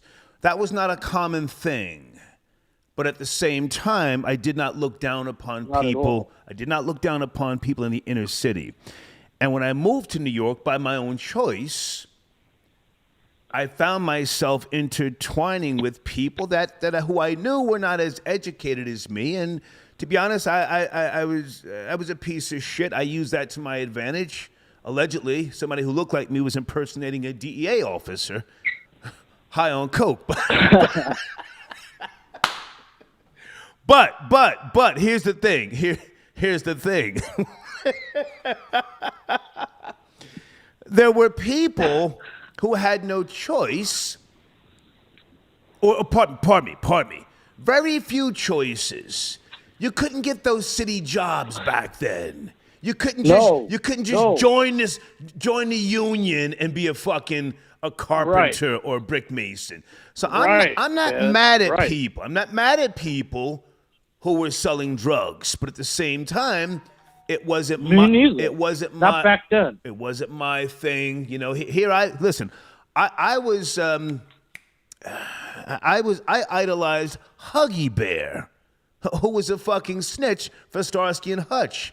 I idolized the Rooster, who was a snitch for Beretta. But I can respect young people like Aaron and their perspectives, and to some degree they're right. But I at least want to talk about this docuseries, and I want to make sure that I mention someone from that era who is, in my opinion, on a path of redemption. Go ahead, Rory, you were saying? Go ahead. Yeah, I think another thing is that Bimmy was a boss, Star. I mean, I know he wasn't when Preem and them were like when Prince were out, but he's the second round of that. Those are the guys, whatever, that we used to re-up with. And Bimmy was a boss. There's no question about that. Without him, Bimmy was not a killer. Folded, man. He's not a killer. No. Huh? He was not a killer like Supreme and Prince. No, he wasn't. No. He wasn't. But Bimmy's a boss, man. Everybody knows him. He's kind of a guy everybody knows. He wasn't behind the scenes and like Preem and those guys. You hear about them, but you never. I don't have to shit on him, but hang on. Hang on. I don't have to shit on him, but if the docuseries focuses on the two who were the head of the operation. Bimmy is from your generation. Yeah. From your generation. So hang on. So the path and the blueprint was already laid out for him. That's no disrespect. But he was not a killer. Okay? He caught a lot of not at all. He caught a lot of props. Caught a lot of props, just as a lot of the rappers catch props off of the hard work that those before him put in. Go ahead. Yeah, that's true. I mean, That's when a fact. thing with It's a fact. Yeah, it's a fact. It's a fact. When they did that thing with Edward Burns, that was it. I mean, after that, that was it. I mean, I remember, I got busted down there 4 or 5 times, and every single time I got busted down there, I got beat up by the cops. Every single time. Yeah. If you went to that neighborhood, they've always pulled us over in a van too. They always had a van when they pulled us over, and there'll be 3 or 4 of them, and 2 of them have the guns on you. The other guy's doing the searching and all of that, and they always beat us up. That's what that neighborhood was known as after they killed Edward Burns. If you got caught down there, you're gonna get beat up. If they were after you, you get arrested. But they've taken drugs off of me and my friends so many times in that neighborhood and never arrested us. They would beat us up and just take the drugs off of us and get. Why didn't you work with the cops like I did? Why didn't you work with them? Huh? Why didn't you work with the cops so you could get your drugs? You were on coke like I was. You're younger than me, but why didn't you work with the cops so you wouldn't have no problems? The cops are a gang. There was this guy that ran my neighborhood that we worked for, Star, and we were scared of him, man. His name was Ronnie One-Arm Trucchio. Okay. And he was the boss of my neighborhood. And okay. I don't know. I was scared of him. I wouldn't have ratted on him, man. People could look him up, if Google him or whatever, but he wasn't somebody to play with. Yeah. He was a killer, and you would end up missing if you played with him. So, yeah, that's the reason I'm not saying you had to tell on him, but if... I was a kid. I was young. Hang on. I'm not saying you had to tell on him, but you're saying the cops beat you up and took your drugs. I never had cops take... I got caught with guns. Guns. Yeah. I had uncles in the 88th precinct, the 77th precinct. I make a phone call, say, "Hey, I got to get out of here. I got to get out of here." Yeah, but they wouldn't even take us to the they wouldn't even take us to the 103 or the 113. They wouldn't even take us there. They would just beat us up and take the drugs off us and tell us get the F up out of there. It's because you had a smart mouth. You were talking that, you're talking that jiggy shit rather than saying, "Hey, you got me. I want to do the right thing." You just got to come out early. Say, "Hey, I want to do the right thing. You got me." Anyway. Hey, did you hear about? Yeah, I only ever did that with DWIs. I got pulled over drinking and driving when they come to the car, talk to me, and I know they know I'm drunk. Before they go back to the car, I'll be on code on my white boy shit and be like, "Hey, man, listen, I could really not, this would mess my life up. Yeah. I didn't mean to. I only had a couple of drinks, and it's work. It's definitely work." Yeah. Okay. Yeah. Rory, I'm going to slide off soon, man. Good to talk to you. Thank you for tapping in, man, as always. All right, cool. Yo, before I go, Star, let me just say I heard Gangsta Love sending in, chats. He don't understand. He sound, but I murdered him on Friday. We buried him on Friday. So I guess it's the ghost of Gangsta Love. But listen, homeboy, you'll always be a plate on this show because of me. That's why. You'll always be food. You'll always be a plate on this show because of a white boy. Swallow that. Go to bed on that tonight. All right, Star. All right, thank you, man. Thank you, Roy. Okay. Let me just go back for a second. I'm not going to mention anyone's name because I don't want anything to be misconstrued, but there's a guy from Brooklyn who, he may be a year younger than me. I don't know if we've ever had any interaction. Hold on a second.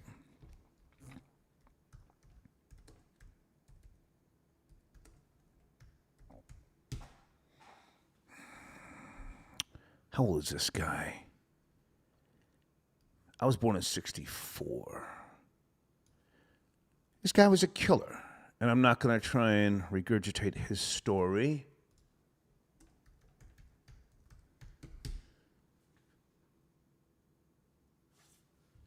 Wait a minute.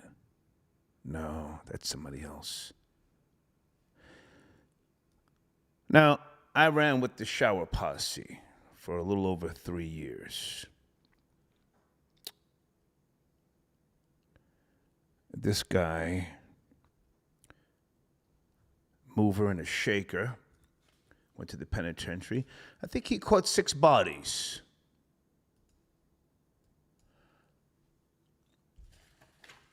I don't have to like him, but I don't dislike him.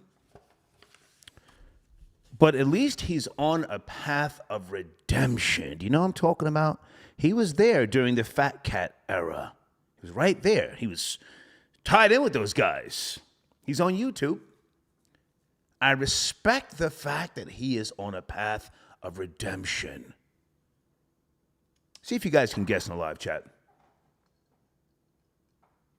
Aha, top boss. Okay, I see a couple of you, you're guessing. Yeah. Did they do a movie on his life yet?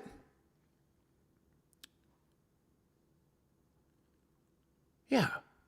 I respect the fact that he's on a path of redemption. I did not hear redemption from Prince or Supreme when they were talking in this new docu-series, Supreme Team. You know, I didn't hear any redemption. I can respect a person who has done dirt, put people in the fucking ground, and wants to try and make it right. Wants to try and do better and show people in different neighborhoods the faults,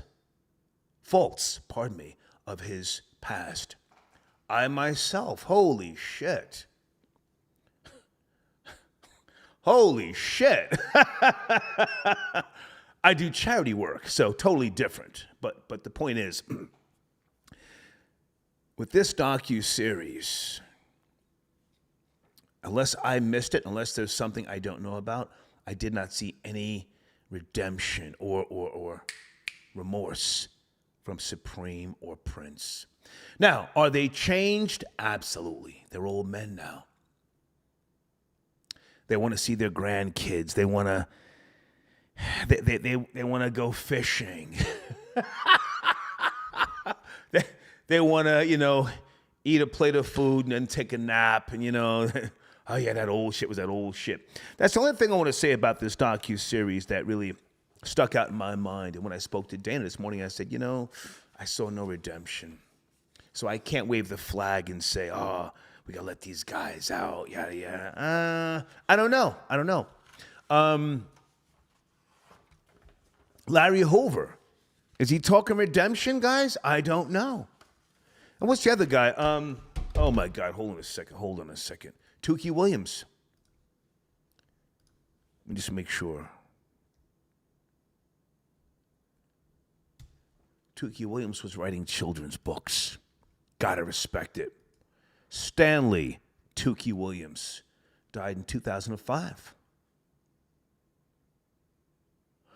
He and Raymond Washington formed the Crips during the 70s. Hold on, guys. I would love to hear more opinions. I don't want to be the only person talking about this docu-series. You don't have to agree with me. I'm letting you speak. Blade says, did you see Charleston White mace Soldier Boy? I saw the video footage. The hater misses nothing. I saw Soldier Boy's team getting back on some type of van and Charleston White standing there talking. So all that shit Soldier Boy was talking about Charleston White running, I didn't see that. I saw some niggas get back on the van after they got maced.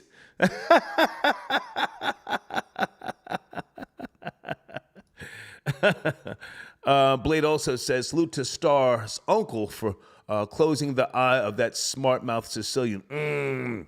He probably was like, bitch, just because you have a bigger mustache than me don't mean you wear the pants up in here. Man, she was brutal, and he was smaller than her. He used to. I don't want to talk about it just because their kids are my cousins. Leave it alone. But thank you for your donation. Sit tight on the phone, guys. I'm coming back. Charles, even Supreme was afraid of coming to Far Rockaway. Far Rockaway, Queens was, I don't know about now. It was a place where you could literally fucking disappear. I had and have a very, very good friend who grew up in those Red Fern projects, and I used to go there all the time. Those little tight-ass elevators. Small fucking elevators. I used to be up in there all the goddamn time. And but to go deeper into Far Rockaway, what was that? Those bungalows and those other places, you could disappear out there.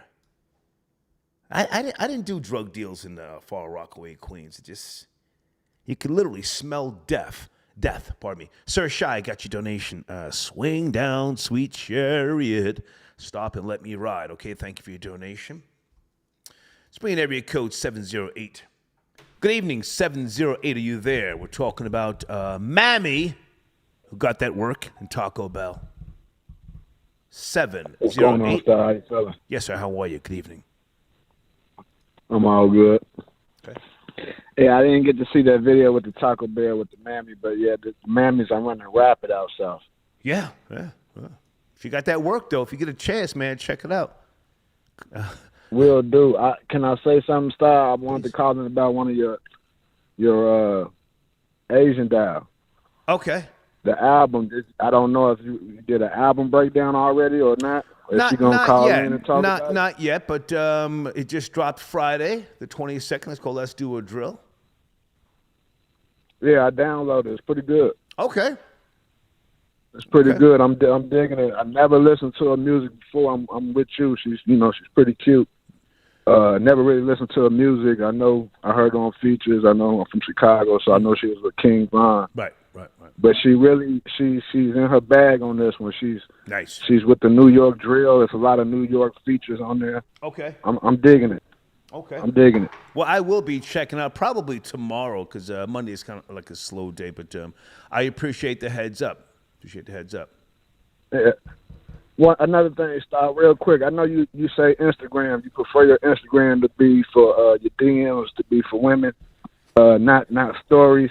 I'm just quick to send you stuff on Instagram because I'm not quick with the email. I don't want you to block me. I was just letting you know I do send you. I was the one that sent you some emails. I mean, some DMs lately about Caesar hoe ass. Oh, excuse my language. Oh, Caesar Emmanuel. Caesar Emmanuel. Yeah.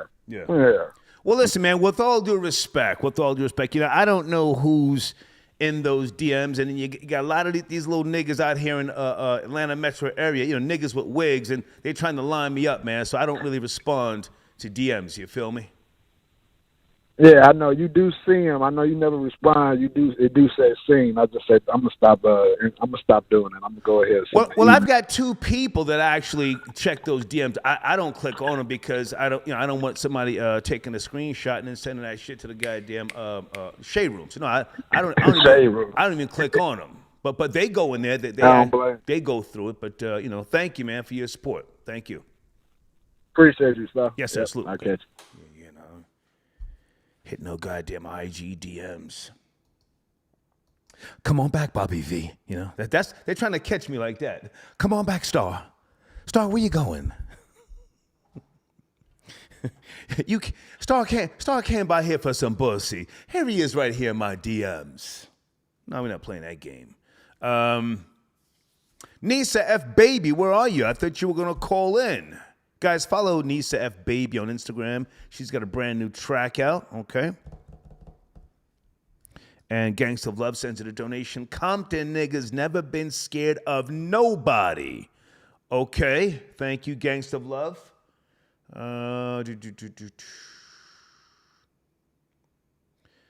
Okay, you see, talking about a nigga with a wig. Star, let's meet. Coming to Atlanta. I can get the fuck out of here with that goofy shit. Okay, Big Odd Keys sends a donation via PayPal. Star, I have to genuinely agree with Aaron. Surprisingly, it was cool 10 to 20 years ago, but now it's played out. At least do one on Guy Fisher, who helped people.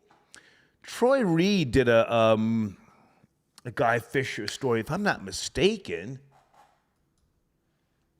Hold on.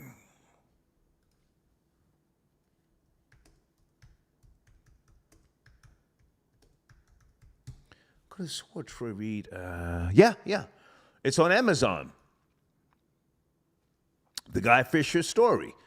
Let me put the link in the live chat. Thank you, Big Aki. Yeah, Troy Reed is the godfather of these docu-series. I know I saw that up at Black Star Video. Salute to Pop and his team. When did that come out? I forget the year, but thank you, Big Aki, for your donation. Area code 407.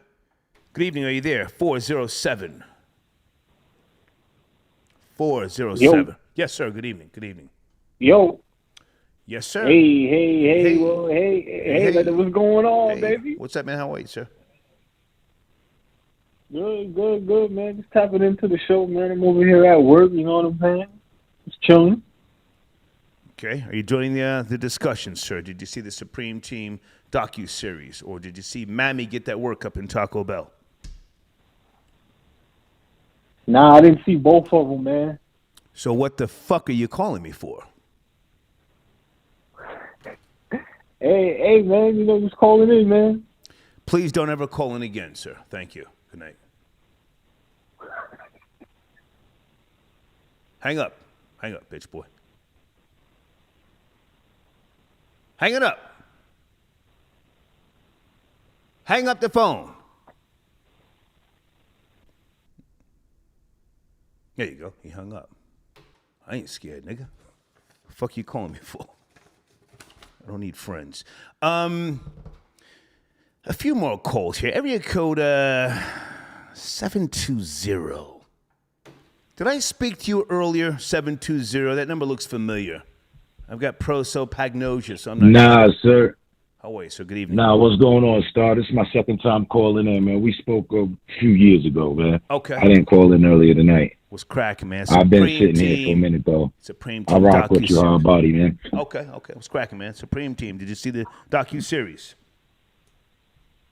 I did not, but I wanted to touch base on what you were talking about as far as crack reparations, what you were suggesting with all that, and yeah, I actually lived through that era. Okay. I got some 10 on me, okay. 48. Okay.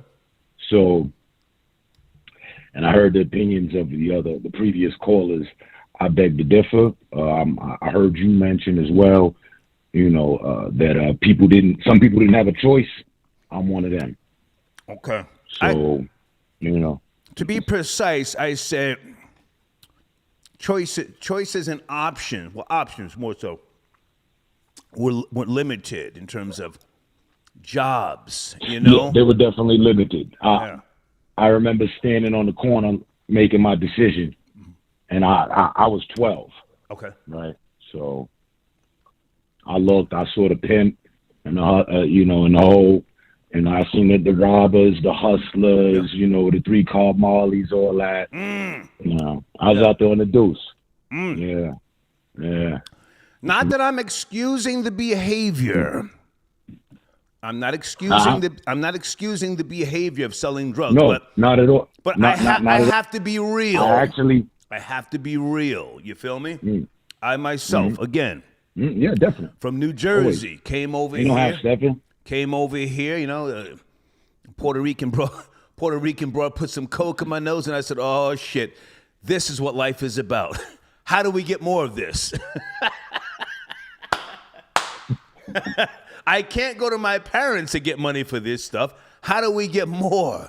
And she said, "Well, if you go downtown with me to 11th Avenue and 38th Street, watch my back, I can get money and coke." I said, "What are you doing down here?" She said, "Follow me." I go down there. She's turning tricks. I said, "Oh, shit. I'm with you, bitch." Go ahead. I'll say that, back then there were two different forms of dealers, if you will. You had the dealers that wanted to be dealers because they saw the jewelry, this, that, and then, people wanted to be like that dealer. They were idolizing that. Then they also had dealers that just had to be dealers. Right. You in the streets, you got some options. You got some options when you're in them streets. Right. They're very simple. And thirdly, from not mentioning earlier, I also looked and saw the dude sitting on a cardboard with the blue and white coffee cup, begging for change, begging for donations and whatnot. Wasn't nobody helping nobody. So, but as far as what you had suggested earlier, I've been listening along for a little minute on that. Okay. As far as suing the government or the state, sound like a grand idea to me. Sue somebody, yeah. Now, hang on a second, man. I'm just, I'm watching this low-life piece of shit, Hunter Biden, smoking crack in the mirror, butt ass. I saw the video. Butt ass naked. Even if this was a year or two ago, his father was the vice president. You have no shame, and when a person has no shame, you have to deal with them in one or two manners. And being that you are the commander and the chief of the goddamn the USA, lock him up. He'll be protected. Nobody's gonna beat him and kill him where you will put him. But show us that you're serious, man, with regards to the family structure, morals, ethics, and values, and all this other stuff that people voted you into office for. Go ahead. I mean, on the matters of him, I think he's, our president, our chief of command at the time is a joke. Yeah. And, that's pretty much that. I mean, hang on. Doing TikTok videos, smoking crack and all this weird shit. Yeah. Now, did you go to the penitentiary over smoking crack? No, sir. Okay. Did you? I was dealing. Oh, I sold it. You were dealing. Okay. And were you arrested? Did you do any time, any prison time? Plenty. Yeah. Arrested multiple times. Did all my time, served all my time, done with Uncle Sam, all that. It's been a good 15 going on down there, 20 years since I had a pair of cuffs on me. But how much time did you do altogether? How many years did they take from you for drug dealing, which should be legal in this country? How many years did they take from you? 15. Oh, man. Collectively. Jesus. I couldn't see that. Stop. I couldn't see that. Yeah. I'm gonna hit you with some seriousness. That's why I called in, because what you said. But now, just to put on top of that, I went to the island when I was 13. Okay. So as far as suing the state or suing the country or just getting a case together, you know what I mean? Sound like I feel like I would be a prime person for that. You know what I mean? Stay with me. Listen, I'm not a lawyer, but I interact. No, but I heard you give your opinion, and yeah. All last week and the week before, you was going to people. You got a case. I think. So I was listening. I was like, well, yeah. I think if you have, I'm just thinking out loud, if you have been treated like an adult when you were a minor, because a minor is 15. That's a preteen, but a minor, if you were arrested at 12 or 13, and that's when you went to Rikers Island, C-76, I forget. That's for adolescents, yes? Yes, sir. Yeah. If you were beaten, no, I wasn't even in the adolescence. They sent me. Yeah, it was a whole thing. The judge. They sent you to C-95. C-95. Oh wow. I would sue. I ran up so many cases. I would sue. He thought. Check. Let me tell you what happened real quick. Come on. I had been in and out of the system, right? Yeah. So many times. Boom. I wasn't going back home. I wasn't, calling the parents, none of that. Right. I'd been out of the system enough time to build up some bench warrants. I thought the system was a joke. I didn't know nothing about nothing. They hand me a little white piece of paper. I leave, tell me to come back, whatever. Now you got a warrant, right? Boom. That caught up with me. And it was night court. And the DA was like, Your Honor, my government, he's a flight risk. We recommend detaining him to Rikers Island till the next court date. Wow. I turned to my public attorney, told him they can't do that. Tell them they can't do that. Yeah. I'm only 13. He told the judge was going through my cases, my jacket, if you would, And he's like, don't give me this bullshit. Yeah. He even came out with a phone. I called home. Oh, wow. No one picked up. It was the middle of the night. They sent me. The correctional officer. Now, hang on a second. I don't mean to cut you short, but everything that you're saying, Yeah. even if you can't find a lawyer, even if you can't find a lawyer to take the time and hear you out, you can file a suit pro se. Holler at me behind the scenes. Say again. You can file a suit I will. pro se. You represent yourself. Sometimes you just got to kick up the That's dust. funny because I was thinking that. Yeah. Sometimes you just have to kick up the Just dust. thinking out to myself. Kick up the How dust. funny would that be? You If I had to know, represent myself. we now have social media. You can create a storm. You know, no disrespect, man, but if you were raped or anything when you were a minor, I would sue the shit out of everybody. Okay. Nah, none of that. Don't say no. Don't say no, because this show is being recorded. We don't know what happened, and right now you can't remember if you were raped or not. You can't remember. But after you file a lawsuit, you might remember. Roger that. You get it? You might remember after the lawsuit. Right. Thanks for calling. Exactly, yeah. Thank you. Have a good night. Thank you, man. Have a great night. Yes, sir. Take care. You know, I just remembered.